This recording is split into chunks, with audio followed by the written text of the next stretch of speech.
If you're looking for a new pickleball paddle that is as much a great paddle as it is a great looking paddle, then look no further than the Bread and Butter Shogun. But it's been out for a little while now, and with new paddles entering the market almost every week it seems, should you still consider the Shogun when looking for a new paddle?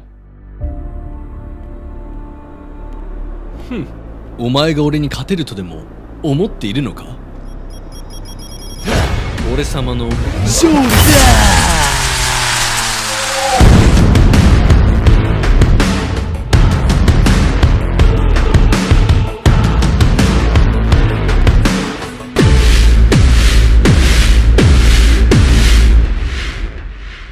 ！Now, Bread and Butter did send me this paddle, but I want to be sure that you know that they are not paying me for this review and they don't get to see it in advance. And if you want to get a great discount on the Shogun or any other paddle from Bread and Butter while also helping out this channel, then you can use the code PICKLEBALLBLAST for 15% off.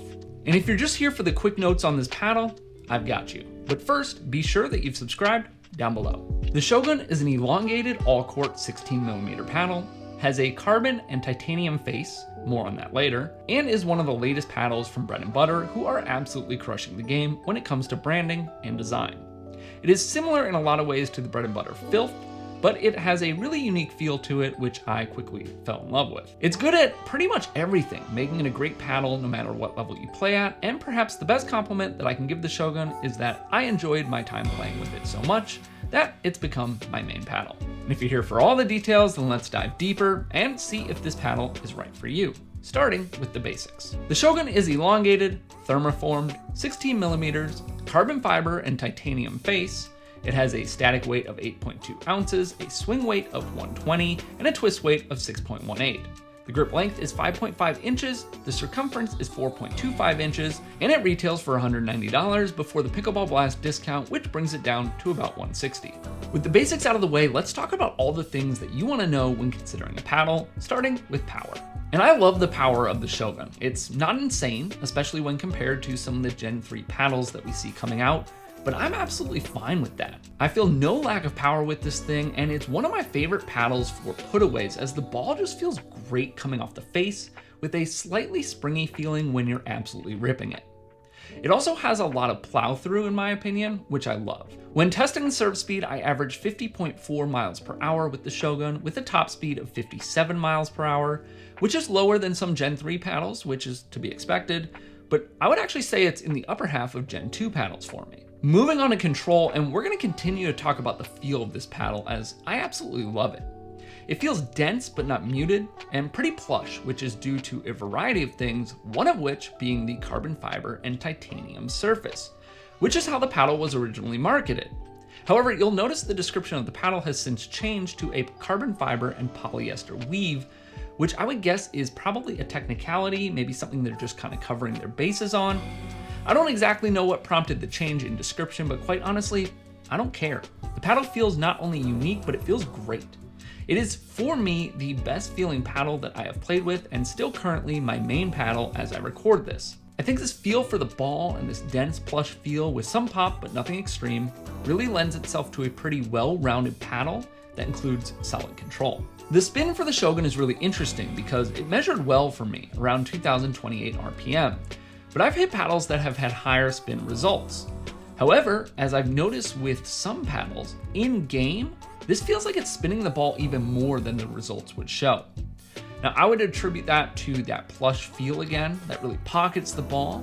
And similar to the findings by Chris at Pickleball Studio when he tested the Shogun, while the numbers say it's solid but maybe not remarkable spin, in game, I get this super aggressive dip on a lot of my shots when I play with the Shogun.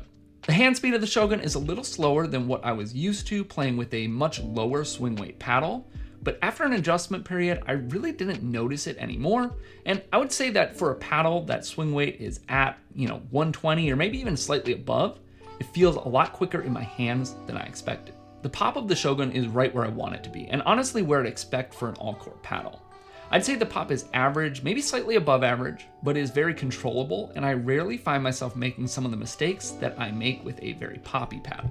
And finally, the design of the Shogun, and really everything coming from Bread and Butter, is just top notch.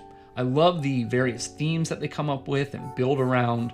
They create paddles that break the mold and stand out, which I think a lot of people are drawn to. And not only does this paddle stand out and look great, that attention to detail and design starts from the very moment that your paddle arrives on your doorstep. Everything from the packaging to inserts to the paddle itself is thought of, which not only delivers a great product, but a great customer experience as well. With all that, I want to share my overall thoughts on this paddle, the pros and cons, and of course, answering whether or not this should still be a paddle that you consider. The Bread and Butter Shogun excels in the all-around nature of the paddle that really delivers solid stats in every main category. It has a unique and excellent feel that I really enjoy, and I feel like because of all that, it really caters to all types of players at every skill level.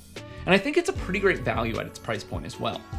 Not only that, but the company as a whole is full of great people that care about the sport, the people who support them, and like to do things a little differently, which is refreshing. I really can't say enough great things about the Bread and Butter team, and if you follow them, are on their Discord, or interact with them at all, I'm sure that you'll agree. On the flip side, my number one complaint with the Shogun is the handle circumference, which feels a little large to me. The listed size is 4.25, which is the same as plenty of other paddles that I've hit with, but in hand, whether it's the measurements or the shape, something made it feel larger, which took some getting used to as somebody who doesn't have huge hands and prefers that standard handle size. Of course, you can remedy this if you want with your own grip or whatever, so it's not a huge deal. All that to say, as I think you can probably gather from this video, I think this is quite possibly the best paddle from 2024, or at least for sure in the conversation for me. I know there's a lot of personal preference involved in that. Some people love this paddle while some found it underwhelming, but I absolutely love the Shogun. It has become my main paddle, and even with all the new paddles coming out, I think this should absolutely be on your radar. I hope you found this video helpful. If you've hit with the Shogun before, I would love to hear your thoughts down below in the comments, and I'll see you in the next video.